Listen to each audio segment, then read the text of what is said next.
भविष्य के वही मुख्यमंत्री होंगे। यह दावा करने के पीछे मेरे कई सारे तर्क हैं। लोकतंत्र में भले ही आप उसकी जितनी आलोचना करें कम है। तो भतीजा को अधिक प्यार देते हैं। मैं एक घटना का गवाह हूँ। वो उपेंद्र जी नहीं कहना चाहते हैं, लेकिन एक दिन कहेंगे। अभी ये जो दीपक प्रकाश आए हैं, इनका अभी कोई अता पता नहीं है, इनकी कोई राजनीतिक पहचान नहीं है। जो भी पहचान है उपेंद्र कुशवाहा के पुत्र के तौर पर है कि कोई सवर्ण अभी बिहार का मुख्यमंत्री नहीं बन सकता। यादव के हाथ से सत्ता अभी दूर रहेगी। कुछ सम्राट चौधरी की दावेदारी ज्यादा मजबूत है। भाजपा ने अपना अगला मुख्यमंत्री बनाने की दिशा में एक कदम बढ़ा दिया है। भाजपा और नीतीश जदयू साथ चलकर भी एक दूसरे से थोड़ी दूरी बनाकर रख रहे हैं। कि जातियां जो है वो पार्टियों के खांचे में चली गई हैं। में किसे सीएम बनता हुआ देख रहे हैं? जाति और चेहरा क्या हो सकता है? कन्या, वैश्य और दूसरी कमजोर जातियां हाशिए पे ही रहेंगी। सवर्णों के साथ वो भी दर्शक दीर्घा में बैठकर ताली बजाएंगे।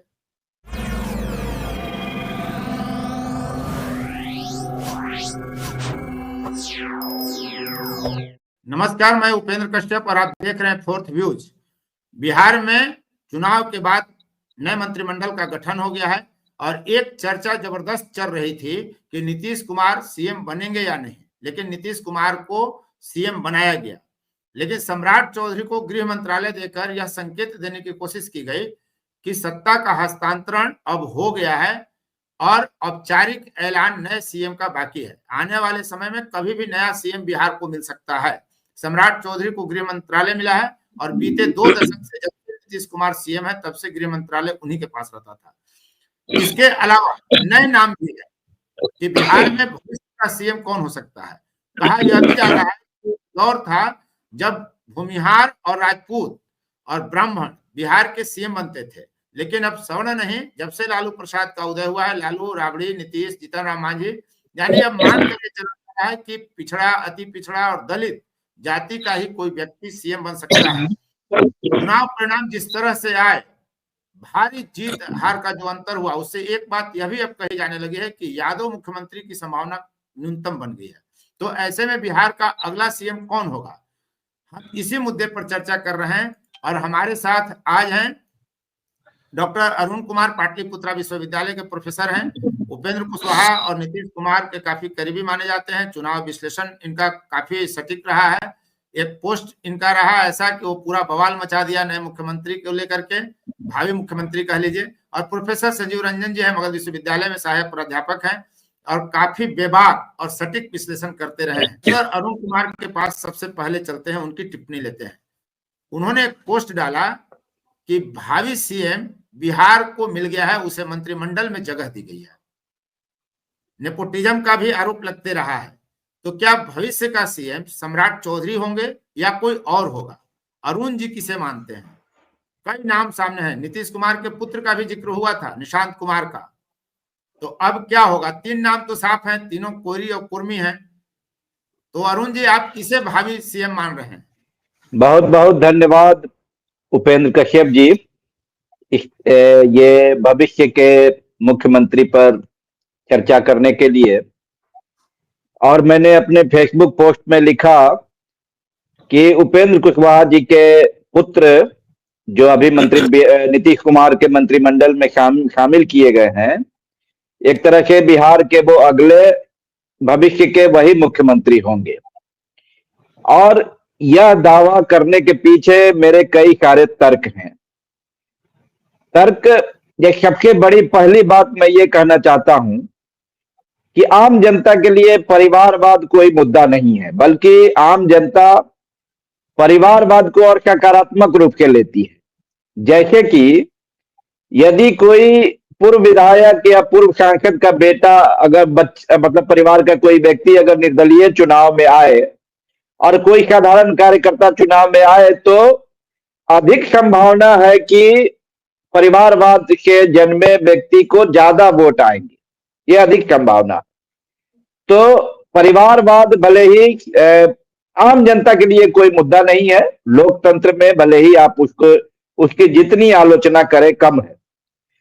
प्रधानमंत्री नरेंद्र मोदी परिवारवाद की आलोचना करते थे इस चुनाव में। अब मेरे ख्याल से अब आगे उनके मुख से भी परिवारवाद की आलोचना नहीं सुनी जा रही है। और यदि वो परिवारवाद पर बोलते हैं तो ये हास्यास्पद हो जाएगा। तो मेरा स्पष्ट मानना है कि आम जनता के लिए परिवारवाद कोई मुद्दा नहीं है। मैं ये कह रहा हूं कि बहुत आलोचना हो रही है कि उपेंद्र कुशवाहा के पुत्र दीपक प्रकाश को बिना किसी सदन का सदस्य बने मंत्री बनाया गया। देखिए, हम सभी जानते हैं कि नीतीश कुमार और उपेंद्र कुशवाहा के संबंध बहुत अच्छे रहे। मतलब कि नीतीश कुमार अगर बहुत किसी को दिल से चाहते हैं तो वो उपेंद्र कुशवाहा एकदम छोटे भाई की तरह जिसको प्रेम करते हैं।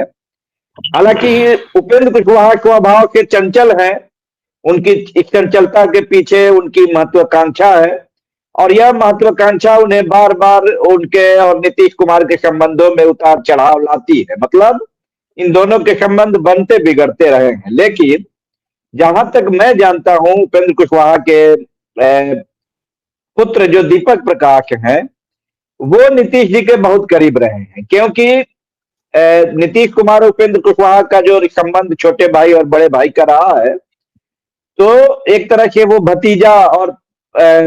भतीजा की तरह नीतीश कुमार मानते हैं, तो भतीजा को अधिक प्यार देते हैं। मैं एक घटना का गवाह हूं।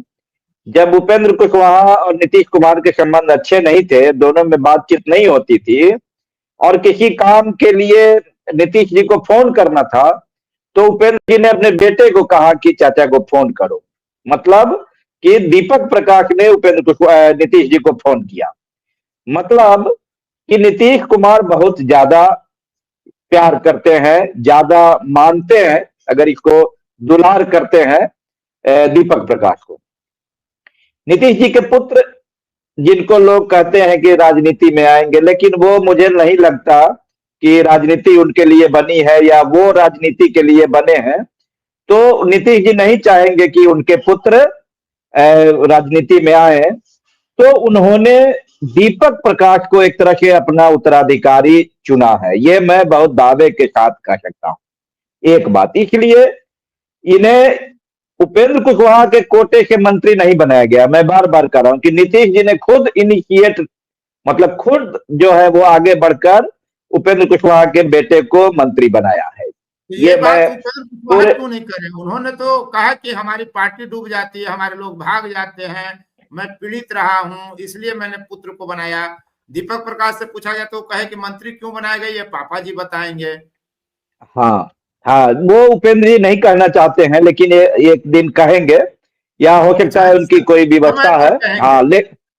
हाँ, दूसरी बात, मैं अपने दावे को जो मैं कह रहा हूं उसके पक्ष में एक और बात ये कहना चाहूंगा कि आज बिहार की राजनीति कुशवाहा पर आकर टिक गई है। कुशवाहा जिधर घूमेगा उधर सत्ता उसे ही मिल जाएगी। तो दीपक प्रकाश को अरुण जी आगे ला करके तो सम्राट चौधरी और निशांत कुमार, ये दोनों का पत्ता पूरी तरह साफ कर दिया गया। एकदम कम से कम सम्राट चौधरी को इसके टारगेट किया गया है कि देखिए, कुशवाहा राजनीति के अगर दो ध्रुव हैं, एक शकुनी चौधरी का परिवार है, एक उपेंद्र कुशवाहा का परिवार है, तीसरा नागमणि जगदेव बाबू का परिवार था, लेकिन नागमणि अब अप्रासंगिक एक तरह से हो गए हैं। तो एक तरह से काउंटर किया जा रहा है, नागमणि अप्रासंगिक हो गए हैं, तो सम्राट चौधरी को काउंटर किया जा रहा है दीपक प्रकाश के माध्यम से। कम से कम ये जदयू ये दिखाना चाहती है कि एक बड़ा कुशवाहा जो है वो मेरे साथ है। तो एकदम ये भविष्य का मुख्यमंत्री दीपक प्रकाश हैं। एकदम इस दावे में पूरी, देखिएगा एक दिन ये बात जरूर सच साबित होगी। संजीव जी से थोड़ी टिप्पणी ले लेते हैं। संजीव जी, अरुण कुमार जी के हिसाब से सम्राट चौधरी को काउंटर करने के लिए, बिहार की जनता को यह बताने के लिए कि मेरे साथ भी, मेरे पास भी एक कुशवाहा नेता है बड़ा, इसके लिए दीपक प्रकाश को मंत्रिमंडल में शामिल किया गया और यह निर्णय उपेंद्र कुशवाहा की पहल पर नहीं बल्कि नीतीश कुमार की पहल पर किया गया। इससे आप कितना सहमत हैं और इसका संकेत क्या है अगर ऐसा है तो? बहुत बहुत धन्यवाद कश्यप जी और अरुण बाबू। ये जो कंसेप्ट अभी अरुण बाबू ने रखा है इस फोरम पर, तो मैं विनम्रता पूर्वक इससे पूरी तरह से असहमति व्यक्त करता हूं। अभी ये जो दीपक प्रकाश आए हैं, इनका अभी कोई अता पता नहीं है, इनकी कोई राजनीतिक पहचान नहीं है। जो भी पहचान है उपेंद्र कुशवाहा के पुत्र के तौर पर है। बहुत सारे इस 5 साल नीतीश कुमार सेहतमंद रह पाएंगे या नहीं, ब्रेक करने की स्थिति आई तो भाजपा सबसे बड़े दल के नाते चैलेंज करेगी कि नहीं। अभी बहुत सारे सवाल बिहार के सामने मुंह बाए खड़े हैं जिनका उत्तर आना अभी शेष है। तो ऐसे में दीपक प्रकाश की मुझे फिलहाल तो कोई दूर दूर तक संभावना नजर नहीं आ रही। हाँ, इतना जरूर है कि बिहार की राजनीति में 2 ट्रेंड सेट हो गया है कश्यप जी। एक तो 90 के दशक में लालू प्रसाद के समय में सेट हो गया था कि कोई सवर्ण अभी बिहार का मुख्यमंत्री नहीं बन सकता। दूसरा नया इमर्जिंग ट्रेंड है बिहार की राजनीति का, पिछड़ा में यादव के हाथ से सत्ता अभी दूर रहेगी कुछ वर्षों तक। जिस समय एक समय सवर्णों के खिलाफ ध्रुवीकरण होता था, तो अब यादवों के खिलाफ वो ध्रुवीकरण हो जा रहा है। तो सवर्ण और यादव अभी एक ही कैटेगरी में है, दोनों स्टेडियम में चले गए हैं। हमेशा ये सब दोहराते थे सवर्णों के लिए, अब उसमें मैंने यादवों को भी जोड़ दिया है। दोनों अभी स्टेडियम में बैठकर मैच देखेंगे और गैर यादव पिछड़ा या फिर अत्यंत पिछड़ा समाज से मुख्यमंत्री बनने की संभावना मुझे प्रबल दिखाई दे रही है। लेकिन जहां तक दीपक प्रकाश का सवाल है, अभी मैं उस बात में मुझे कम से कम कोई दम नहीं दिखाई दे रहा है। जिस तरह से गृह मंत्रालय दिया गया सम्राट चौधरी को, उनका कद बढ़ाया गया। हाँ। चुनाव के दौरान भी कहा गया था कि इनको बड़ा आदमी बनाया जाएगा गृह मंत्री की तरफ से, अमित शाह की तरफ से। तो ये तो मानकर चला जा रहा है कि भविष्य का सीएम सम्राट चौधरी ही होंगे अगर बीजेपी की सत्ता है तो। हाँ, तो हम तो यही मान के चल रहे हैं कि सम्राट चौधरी की दावेदारी ज्यादा मजबूत है। लेकिन सम्राट चौधरी की लेकिन यहाँ पर एक सवाल ये भी उठ रहा है कि जैसा भाजपा की जो राजनीति अभी तक दिखते रही है, उसमें दूसरे दलों से भाजपा में शामिल व्यक्ति को सीएम बनाने से भाजपा परहेज करती है और प्रायः बचती है। संघ के ही व्यक्ति को सीएम पद पर बिठाने की कोशिश संघ और भाजपा की रहती है। तो आपने देखा होगा कि असम में जो मुख्यमंत्री हैं वो कांग्रेसी पृष्ठभूमि के हैं। वही इक्का दुक्का उदाहरण मिलते हैं। हाँ, लेकिन उस तौर पर देखा, हाँ, तो उस तौर पर देखा जाए तो सम्राट चौधरी को उसी संदर्भ में एक निरंतरता के रूप में देखा जा सकता है। और सम्राट चौधरी के साथ एक मजबूत नेता की कहीं ना कहीं एक छवि चस्पा तो हो रही है कि, और इसीलिए उनको गृह विभाग भी दिया गया है ट्रायल के तौर पर, परीक्षण के तौर पर, ताकि ये दिखा सके कि हाँ, हम गृह मंत्री के रूप में कितना सशक्त हैं। और गृह मंत्री के रूप में उनका परफॉर्मेंस ही आगे मुख्यमंत्री पद की उनकी दावेदारी को मजबूत या कमजोर करने का काम करेगा। लेकिन हम मान रहे हैं कि भाजपा ने अपना अगला मुख्यमंत्री बनाने की दिशा में एक कदम बढ़ा दिया है और वो चेहरा सम्राट चौधरी हैं। इस बात से हम सहमत हैं। सम्राट चौधरी की संभावना है। अरुण जी, आप इसे कैसे देख रहे हैं? किसकी संभावना अधिक है? मैं इसको ऐसे देखता हूं कि यदि दीपक प्रकाश को मंत्रिमंडल में शामिल नहीं किया जाता तो सम्राट चौधरी को गृह मंत्री नहीं बनाया जाता, क्योंकि नीतीश कुमार ने सम्राट चौधरी को काउंटर करने के लिए दीपक प्रकाश को मंत्रिमंडल में शामिल किया, इसलिए बीजेपी ने गृह मंत्रालय देकर और उनका कद बढ़ाया। तो मैं इसको ऐसे देखता हूं। दूसरी बात है, संकेत ये भी है कि भाजपा और नीतीश जदयू साथ चलकर भी एक दूसरे से थोड़ी दूरी बनाकर रख रहे हैं। एकदम कुशवाहा वोटों की खींचतान है।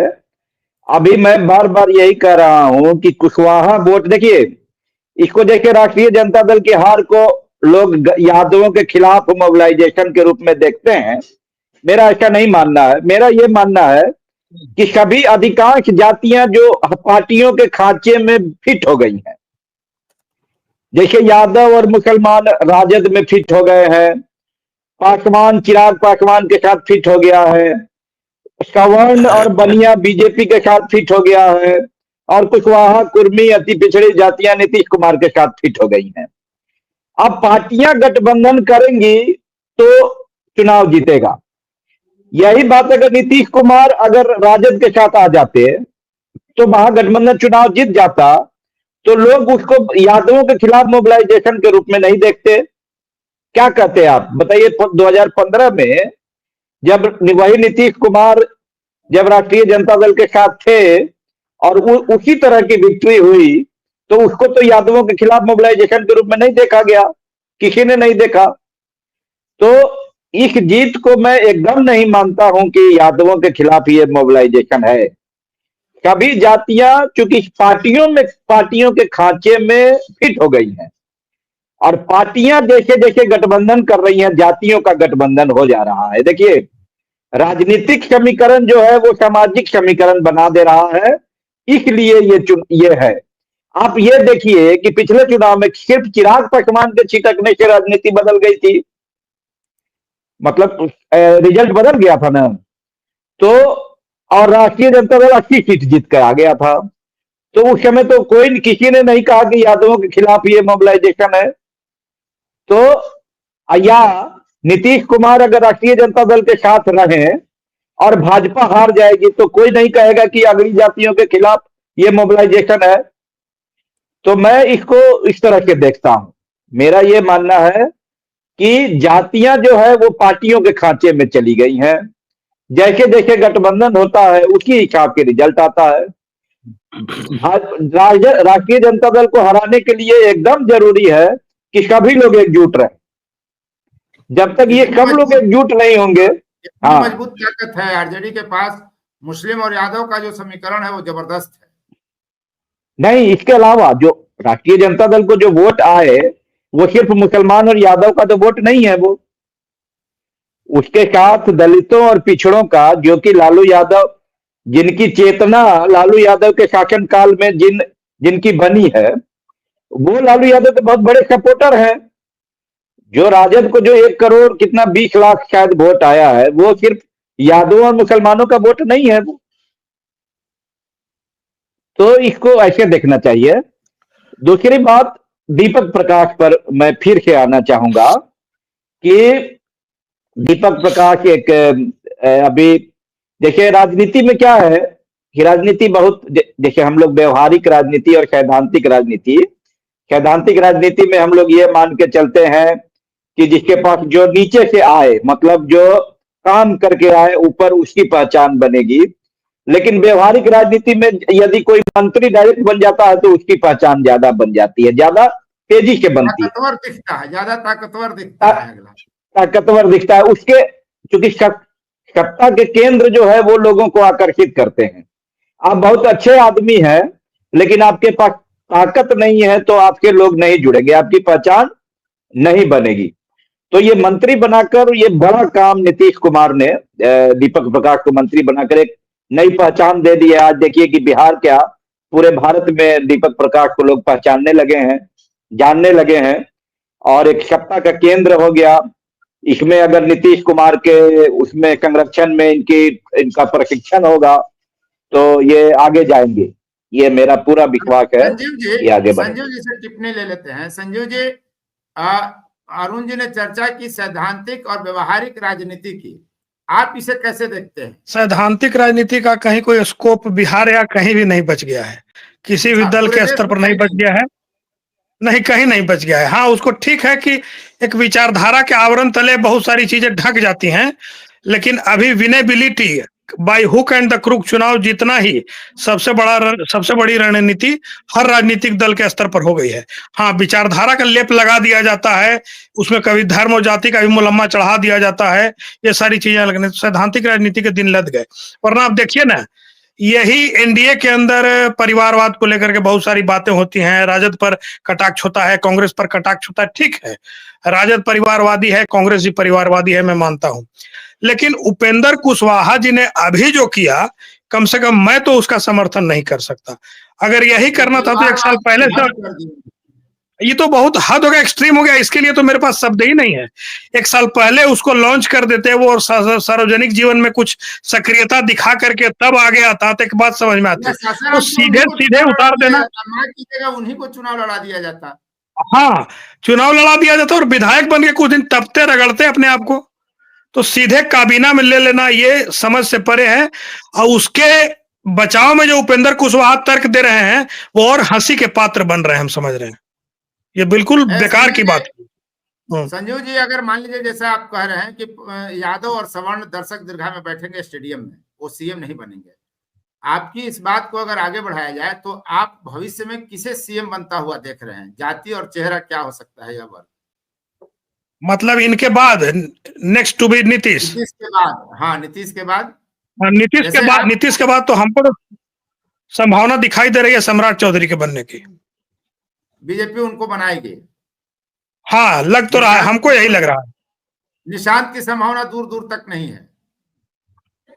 नहीं, बिल्कुल नहीं, निशांत की तो कोई बात ही नहीं है।